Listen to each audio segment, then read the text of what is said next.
আসসালামু আলাইকুম। সম্মানিত দর্শক, আজকে আমরা যে বিষয়টা নিয়ে আলোচনা করব যে মধ্যপ্রাচ্যের যে সংকট বা যে যুদ্ধ ইরান যুক্তরাষ্ট্র, এই যুদ্ধে আসলে বর্তমানে আরেকটা পক্ষ যুক্ত হচ্ছে। সেই পক্ষটা হচ্ছে হুতিরা। আপনারা জানেন যে হুতি এবং হিজবুল্লাহ এগুলা ইরানের প্রক্সি সংগঠন। এই হুতিরা এখন যুক্ত হওয়ার কারণে বিশেষ করে সংযুক্ত আরব বিশেষ করে সৌদি আরব হুতিদের আক্রমণের টার্গেট হবে বলেই অনেকে বিশ্লেষণ করেন বা অনেকে বলেন। আজকে আমরা এই সমস্ত বিষয়গুলো নিয়ে সম্মানিত দর্শক আলোচনা করবো। আশা করি আপনারা সম্পূর্ণ ভিডিওটা দেখবেন এবং আপনাদের মূল্যবান মতামত কমেন্ট বক্সে লিখে জানাবেন। চলুন শুরু করা যাক। সম্মানিত দর্শক, আপনারা জানেন যে মধ্যপ্রাচ্যের যে সংঘাত চলমান সেটা 1 মাস সম্পূর্ণ হয়েছে। ওই 1 মাসের যুদ্ধে যে ক্ষয়ক্ষতি বা যেই কথা এক একটা পক্ষ বলেছিলেন, বিশেষ করে মার্কিন প্রেসিডেন্ট ডোনাল্ড ট্রাম্প, তিনি যেভাবে বলেছিলেন এই যুদ্ধ 3 দিনে তিনি শেষ করবেন, আজকে সেই যুদ্ধের 1 মাস পূর্ণ হলো। এখন সেই হিসাবে যদি আমরা চিন্তা করি যে মার্কিন প্রেসিডেন্ট তো 1 মাসের 3 দিনের কথা বলছেন, এখন 3-এর সাথে হয়তো একটা শূন্য সংখ্যা বাড়ছে, তাতে কি হয়েছে? এখন এটা আসলে তাদের জন্য কোনো বিষয় না, কেননা তারা 3 দিনের কথা বলে এই জন্য আজকে 1 মাস। আবার আপনারা দেখেন যে ইউক্রেন রাশিয়ার যুদ্ধের ক্ষেত্রে রাশিয়া 1 সপ্তাহের কথা বলে আজকে প্রায় 5 বছর। এখন এই যে 3 দিনের কথা বলে প্রায় 1 মাস হয়ে গেছে এই যুদ্ধে আসলে যুক্তরাষ্ট্র কি অর্জন করতে পেরেছে? বাস্তবতার দিকে যদি আমরা তাকাই তাহলে দেখবেন যে এই যুদ্ধে যুক্তরাষ্ট্র এখনও পর্যন্ত কিছুই অর্জন করতে পারেনি। এখন আপনি হয়তো বলবেন যে ইরানের যে রেজিম চেঞ্জের কথা যুক্তরাষ্ট্র বলেছে, সেখানে ইরানের যে শীর্ষ পর্যায়ের নেতৃবৃন্দ, বিশেষ করে ইরানের সর্বোচ্চ ধর্মীয় নেতা আয়াতুল্লাহ আলী খামেনিকে হত্যা করেছে এবং ইরানের অন্যান্য শীর্ষ পর্যায়ের জেনারেল বা নেতৃবৃন্দকে হত্যা করেছে, সামরিক এবং বেসামরিক নেতৃবৃন্দকে হত্যা করেছে। এইগুলোকে আপনি কীভাবে দেখবেন? তাহলে দর্শক, আপনার উদ্দেশ্যে বলা, আপনি জানেন যে একটা দেশের রেজিম চেঞ্জ করতে গিয়ে আপনি যদি 2 জন 5 জন 10 জন 15 জন কোনো নেতা মেরে ফেলেন, তাহলে আসলে ওই দেশের রেজিম চেঞ্জ হবে না। ওই দেশে বিভিন্ন লেয়ারের এরকম নেতৃত্ব আরও তৈরি করা থাকে বা তাদের প্রস্তুতি থাকে যে কার পরে কে আসবে, কার পরে কে দায়িত্ব নেবে, কার পরে কে কোন পদক্ষেপ নেবে, এরকম একটা প্রস্তুতি থাকে। আর বিশেষ করে সেই দেশটা যদি হয় ইরান, কেননা আপনারা জানেন যে ইরানের সাথে যুক্তরাষ্ট্র বা ইসরায়েলের কম সংঘাত হয়নি। বিশেষ করে ইসরায়েলের সাথে ইরানের সংঘাত তো ক্রমান্বয়ে লেগেই থাকে। এমনকি সংঘাত না থাকলেও ইরান যে কোনো সময় যে কোনোভাবে ছলে বলে কলে কৌশলে ইরানকে যেভাবে টার্গেট করে, সুতরাং সেই হিসাবে ইরানের তো এতটুকু প্রস্তুতি থাকা অমূলক নয়, বা ইরান তো এতটুকু প্রস্তুতি নেবে যেন এটা জানার জন্য আমাদের রকেট সায়েন্স পড়ে আসার দরকার হয় না বলে আমার কাছে মনে হয়। সুতরাং ইরানের সেই প্রস্তুতিটা আছে বলে আমার কাছে মনে হয়, যেটা আমরা যুদ্ধক্ষেত্রে দেখেছি। কেননা আপনারা জানেন যুদ্ধক্ষেত্রে ইরান যেভাবে তার শীর্ষ পর্যায়ের নেতৃবৃন্দ, এমনকি প্রতিরক্ষামন্ত্রী, এমনকি আইআরজিসি প্রধান, এই সমস্ত ব্যক্তিদের যখন হারাচ্ছে, তাদেরকে যখন ইসরায়েল হত্যা করে ফেলেছে, তখনও ইরান কিন্তু বসেনি। ইরান কিন্তু সিদ্ধান্তহীনতায় ভুগতেছে না। ইরান কিন্তু কি করবে এরকম দিশে হারা অবস্থায় নাই।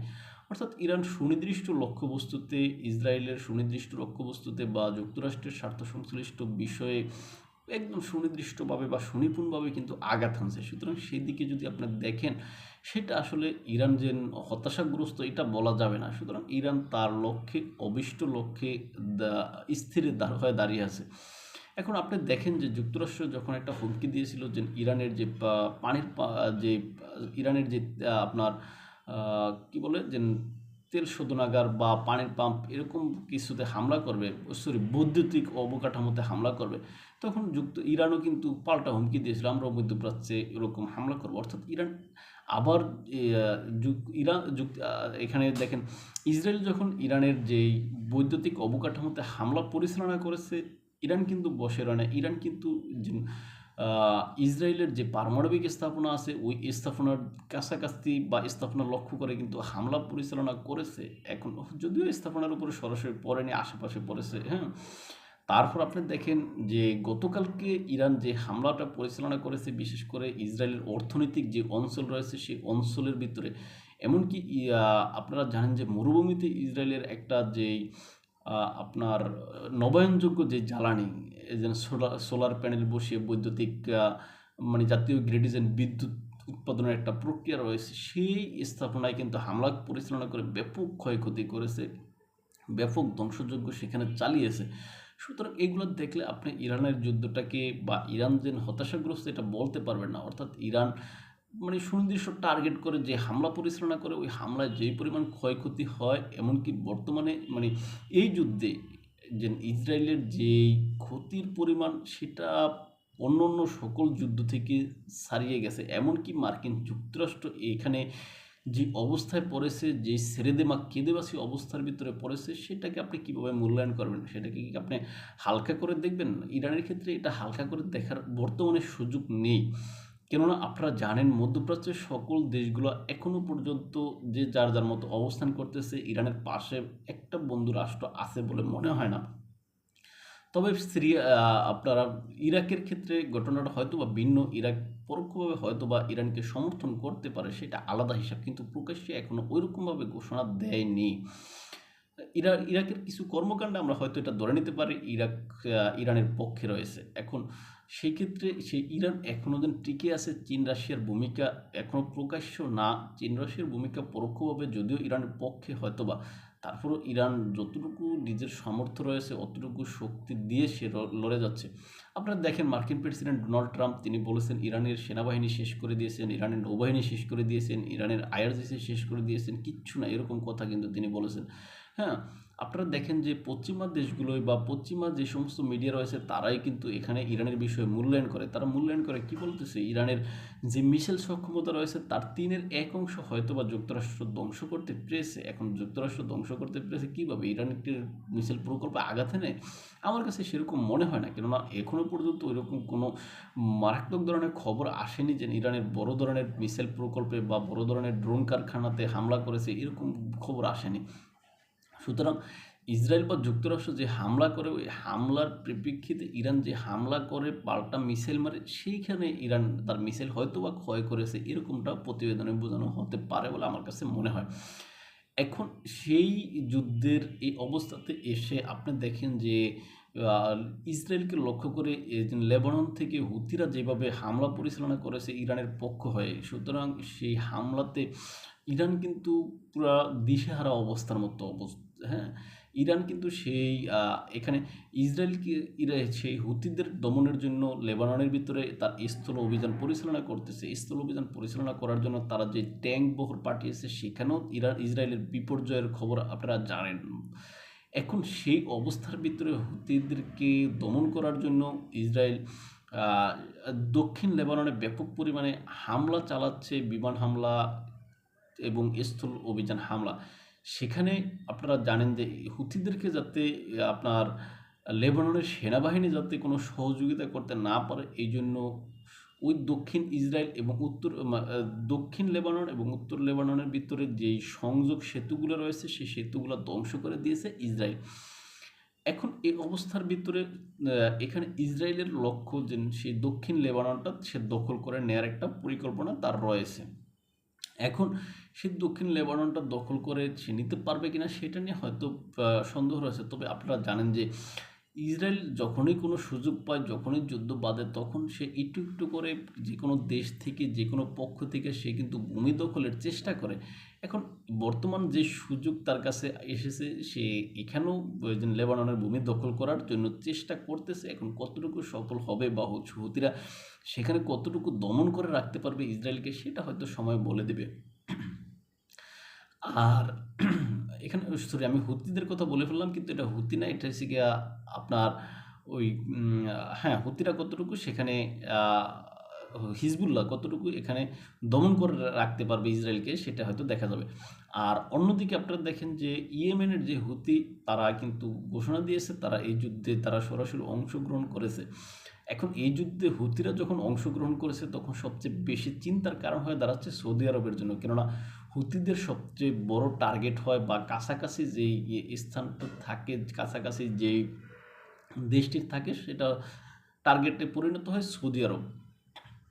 এখন এই যুদ্ধে যদি হুতিরা যেভাবে অংশগ্রহণ করছে, তারা যদি এই যে ইরান যেভাবে হরমুজ প্রণালী আটকে রাখছে, সেই হরমুজ প্রণালীর কারণে বৈশ্বিক তেলের বাজার যে অস্থিতিশীল অবস্থা, এখন এই অবস্থায় বাবেল মান্দেব হয়ে যে আপনার ভূমধ্যসাগরে যে সমস্ত এই পণ্যবাহী জাহাজ বলেন, ট্যাঙ্কার বলেন, যা যাতায়াত করে, এখন সেখানে যদি হুতিরা যদি বাবেল মান্দেব প্রণালী বন্ধ করে দেয়, তাহলে কিন্তু সেখানে বড় ধরনের একটা ক্রাইসিস দেখা যাবে। যে ক্রাইসিসে শিকার হয় বা যে ক্রাইসিসের অংশ হিসেবে দেখবেন, তখন ওই বাবেল মান্দেবের আশেপাশের অনেক দেশ কিন্তু এই যুদ্ধে জড়িয়ে যাবে। অর্থাৎ এই যুদ্ধে আমরা হয়তো আরও অনেকগুলো পক্ষ দেখতে পারবো, মানে সেটা হোক কারো মানে ইরানের পক্ষে হোক ইরানের বিপক্ষে।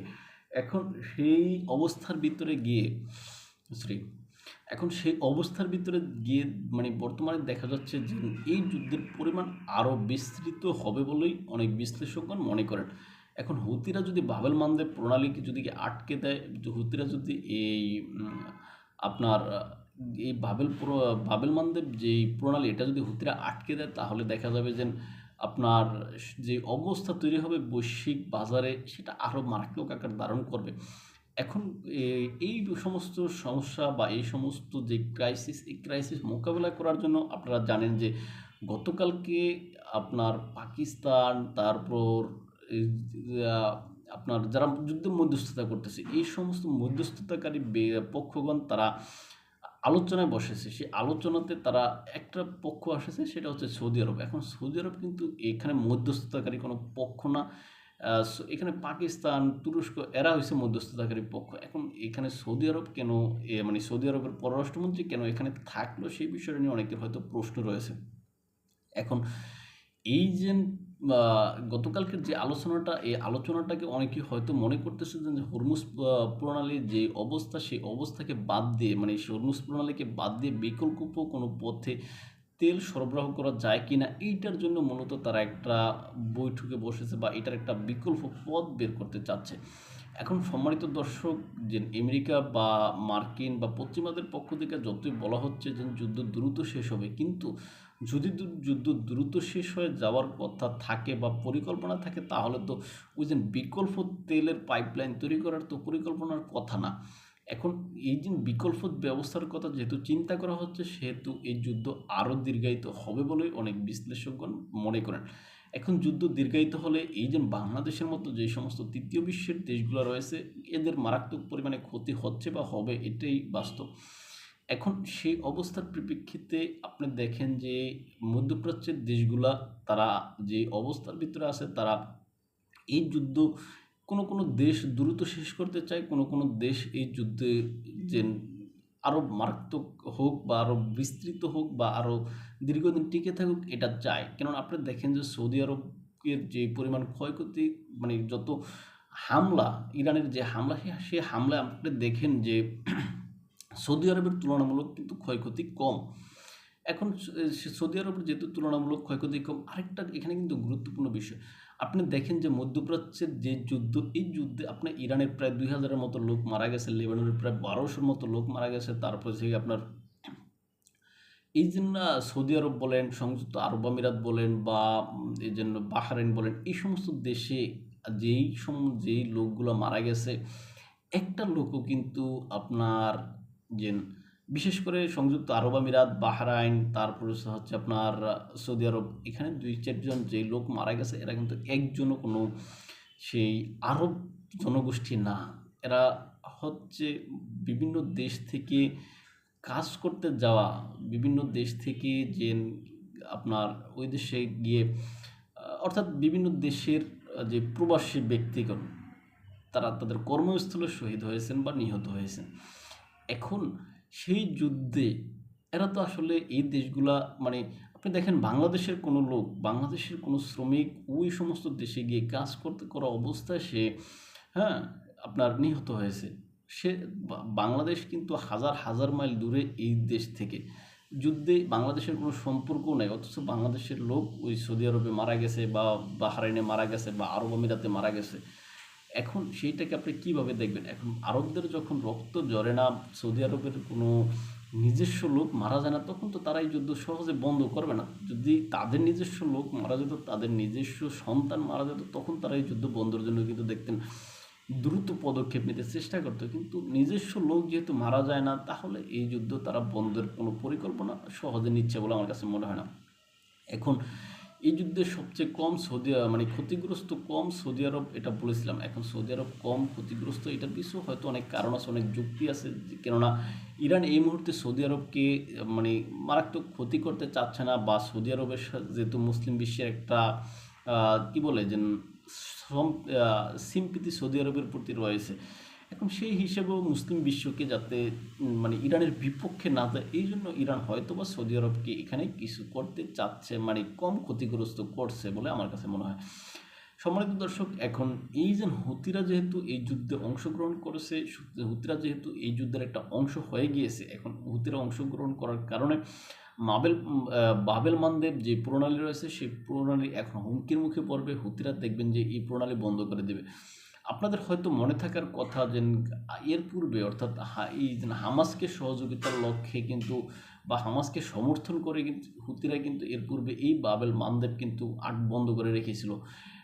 তখন কিন্তু মার্কিন যুক্তরাষ্ট্র এবং আপনার ব্রিটেন, এই দুইটা পক্ষ গিয়ে হুতিদের উপরে বোমাবর্ষণ করে কিন্তু পরবর্তীতে অনেক দিন পরে তারপর কিন্তু হুতিদেরকে থামাতে পেরেছে।